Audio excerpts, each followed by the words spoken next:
So could you talk about today what it means to you personally, I suppose? Well, personally, it means to me a great deal because I wasn't working at Imagineering at that time. Of course, WED was, just in its beginning years, but my mom did.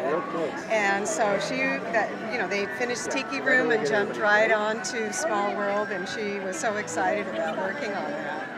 And we used to have fun because my grandfather used to buy my sister and I bags of jewelry all the time from like Salvation Army and Goodwill and stuff.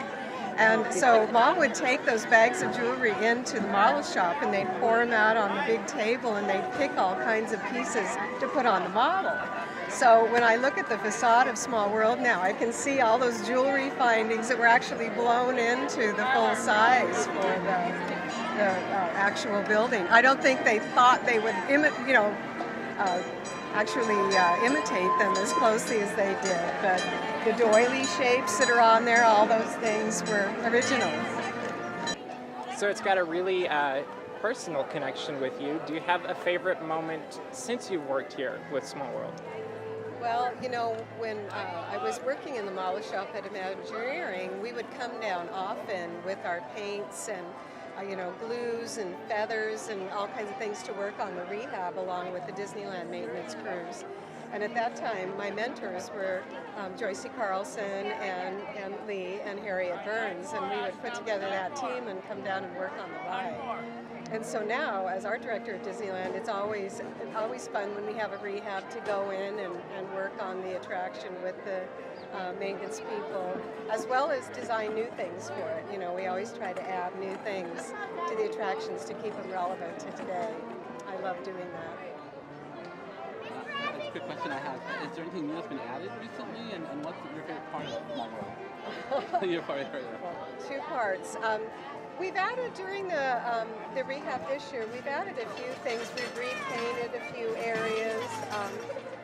We always keep within the Mary Blair style and the original intent of what they had in there, but sometimes freshening up the colors or a pattern or something.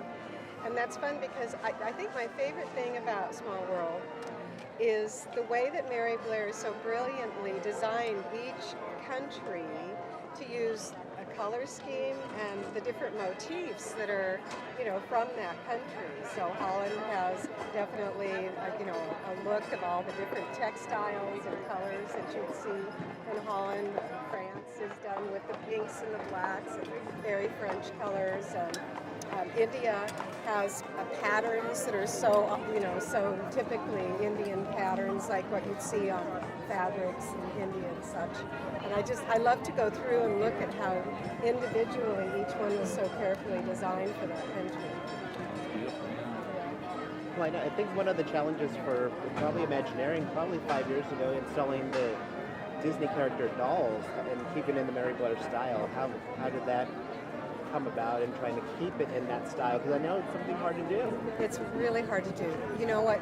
Luckily, I had worked with Mary when I did start. We were doing the Small World for Walt Disney World, and Mary was there at Imagineering, and I worked very closely with both her and Mark Davis on creating that show. And even though that show varied a little bit from ours, it had a little bit more Mark style infused to it. Mary was still very active in talking and working with us on the dolls and the toys and making sure they kept that it's very childlike, but also very sophisticated style that she had that, like you say, is really hard to imitate. It's not just drawing like a kid. It has a lot of sophistication on top of it. It's tough to do. So when we introduced the new dolls and toys, we worked very hard to make sure we created her style and made a seamless addition to the show. Thank you.